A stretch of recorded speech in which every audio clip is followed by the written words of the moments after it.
Assalamualaikum warahmatullahi wabarakatuh. Halo semuanya, perkenalkan nama saya Vina Ramadina Fitri dengan NIM 23106060007. Saya dari program studi Teknik Industri UIN Sunan Kalijaga Yogyakarta. Di sini saya akan memaparkan tugas modul 6 yakni terkait pemrograman database MySQL dengan Python dan juga SAMPP. Mungkin langsung saja ke laptop. Nah, di sini yang paling pertama pastinya mengimportkan library-nya ya. Di sini saya menuliskan import tkinter astk. Oh ya, sebelumnya di sini karena saya merupakan NIM 07, maka saya itu diperintahkan untuk membuat query data ke insert.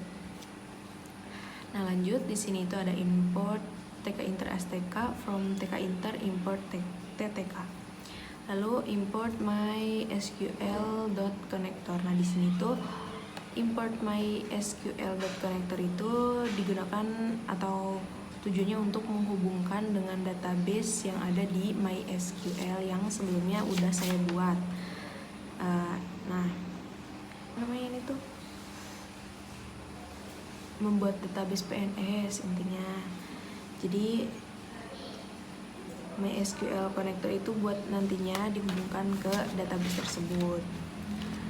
Lalu selanjutnya di sini ada deklarasi MyDB sebagai variabel global yang dimana untuk menyimpan koneksi dari database-nya. Lalu di sini saya ada berapa fungsi ya? 1, 2, 3, 4, 5.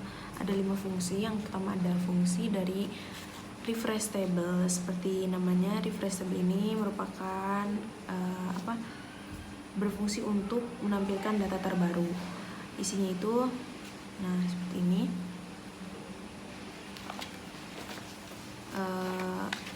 My cursor di sini, my cursor itu untuk mengeksekusi perintah dari SQL. Lalu my cursor execute ini untuk menjalankan query dan untuk pengambilan data dari data ini nih, pegawai ini kan tadi di SAMPP-nya itu merupakan nama tabelnya yang saya buat. Jadi di sini from-nya itu from pegawai. Dan pastikan kalau teman-teman buat itu disesuaikan dengan tabel yang teman-teman buat. Lalu my result ini di sini untuk mengambil hasil query-nya. Lalu ini di sini ada for i in trv.get underscore children. Ini tuh for i in trf-nya itu untuk menghapus baris yang ada di tabel. Lalu get underscore children ini untuk mendapatkan semua item anak. Nah, anak di sini itu merupakan barisnya. Lalu ada trf.delete i. Ini tuh untuk menghapus satu-satu. Lalu di sini ada for x in my result itu untuk menambahkan data baru ke tabel. Yang selanjutnya ada def clear data. Ini tuh berfungsi untuk menghapus data yang ada di formnya nanti. Selanjutnya ada def insert data, yang dimana def insert data ini bertujuan untuk mengambil nilai dari file input dan memvalidasi bahwa semua file itu terisi. Seperti ini di sini nih. Ada nama-namanya. Ada nama, yang pertama ada nama, ID pegawai, jabatan, dan juga gaji. Di sini ada tulisan semua file harus diisi dengan benar, yang dimana ketika nantinya hasilnya itu di kotaknya itu di box text boxnya itu teman-teman tidak mengisi pada kolom nama, jabatan, dan gaji itu, maka langsung pada terminal di Python ini akan terprint semua file harus diisi dengan benar. seperti itu. Dan sama juga seperti yang ini, berlaku juga untuk yang ini. Lalu selanjutnya di sini ada my cursor, seperti yang tadi, perintahnya untuk mengeksekusi perintah SQL. Nah, SQL di sini itu untuk mendefinisikan atau untuk memasukkan data baru ke tabel. Nah, kan ini nih, insert to pegawai. Nanti itu akan dimasukkan ke datanya, nama, ID pegawai, seperti itu. Terus di sini ada %s di sini itu merupakan placeholder. Dan ini tuh harus harus sama. Semisal di sininya ada 4, berarti di %s atau placeholdernya itu ada 4. Terus file di sini untuk menyiapkan nilai, atau file ini tuh merupakan tuple yang berisi nilai yang nantinya akan dimasukkan ke dalam tabel. Nah, nilainya itu nama, ID pegawai, jabatan, dan juga gaji, seperti itu. Terus, nah di sini tuh ada mydb commit. Commit di sini itu untuk menyimpan perubahan. Kalau misalnya tidak diinputkan, maka akan terjadi error.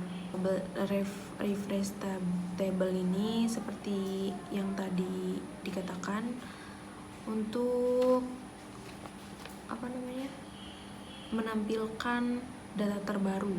Kan sudah diinsert nih, sudah dimasukkan. Nah, maka akan langsung ditampilkan dengan menggunakan refresh table. Lalu selanjutnya di sini ada update data, yang dimana tujuannya untuk memperbarui data.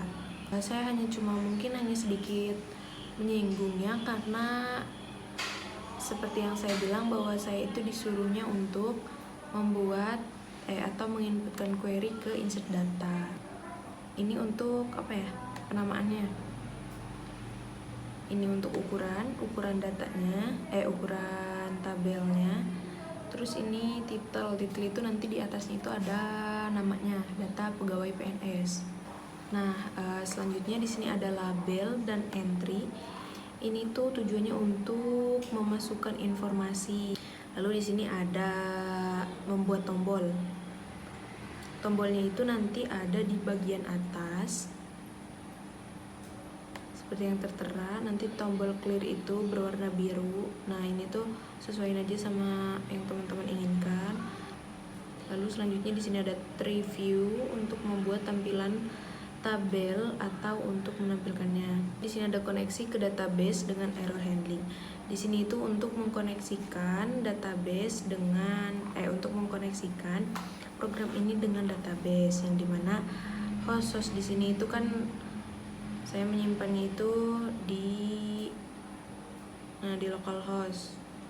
Berarti kita tuliskan localhost. Usernya itu biasanya itu menggunakan root. Lalu passwordnya itu di sini saya kosongkan. Database-nya itu PNS, dan ini harus diperhatikan ketika database-nya salah maka tidak akan muncul nantinya. Langsung saja kita jalankan atau kita run. Nah, langsung muncul di sini ada tulisannya seperti yang telah tadi diinputkan. Kan titelnya itu data pegawai PNS. Nah, ukurannya 700 kali 400. Langsung saja kita kasih contoh. Namanya itu Vina. ID pegawainya 1211. Jabatannya lalu di sini untuk gajinya. Nah, karena saya ditugaskan untuk membuat menginsert, kita coba insert. Nah, langsung ada kan Vina, ID pegawainya 1211, jabatannya direktur, dan gajinya ini. Dan di terminalnya juga sudah ada data insert sukses. Oh ya, nah di sini kan ada Vina. Vina ini kan sudah ada di dalam data. Kita lihat apakah di sampingnya ada atau di localhost-nya ada. Nah, di sini sudah ada ya teman-teman. Berarti ini memang program ini sudah berjalan sesuai dengan apa yang diinginkan. Dari saya cukup. Assalamualaikum warahmatullahi wabarakatuh.